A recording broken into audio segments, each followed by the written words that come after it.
Well, for those of you who have started sneezing or are feeling congested, yeah, you have a lot of company, and there's a good reason. The fall weed pollen season has begun.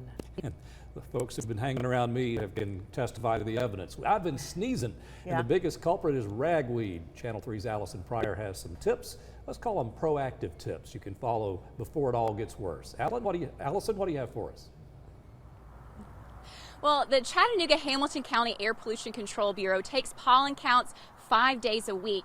The weed pollen is still low right now with a count of 12. Very high ragweed numbers are around about 150 to 160, and those counts will be coming soon.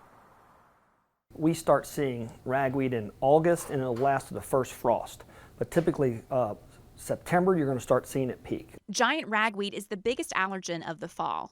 The ragweed plant can produce 1 billion pollen granules each year. So that is our biggest producer of pollen in the fall is ragweed, and that's what's going to be making people sneeze and wheeze. Fall pollen counts will not be as high as the spring counts in the thousands, but the fall allergy season occurs as a perfect storm as kids head back to school and people are often off of allergy medications during the summer. In the fall, ragweed can be just as bad. It'll cause the sneezing and congestion, but also it can bring around a lot of asthma issues because fall is a big time for asthma exacerbations. The big influx of ragweed pollen depends on rain and mild temperatures. Once it cools off, ragweed pollen should go up, but you can take steps now before the fall allergy season worsens. Go ahead and start your daily antihistamines like Allegra or Zyrtec, and a nasal spray over the counter like Flonase, Nasacort, or Rhinocort. Those are going to be the best things to kind of get rolling to prevent the fall exacerbations. Dr. Mark Cromie of the Chattanooga Allergy Clinic also recommends a saline rinse to clean out your sinuses, and don't open up your windows at night once the cooler fall air arrives. If you have pets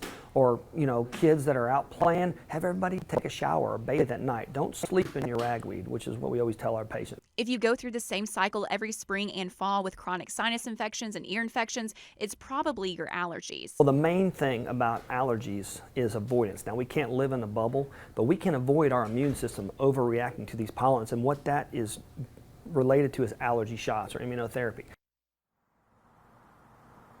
Dr. Cromie said that allergy shots are the closest thing to a cure for your allergies. It changes your immune system over time, and whether you're receiving shots or taking other medications, good luck in the upcoming weeks as the ragweed pollen counts will be on the rise. The season will last until the end of October or early November. Reporting live in North Chattanooga, I'm Allison Pryor. Now let's check in with meteorologist Brittany Beggs with a look of your forecast. Hey, thanks, Allison. Yeah.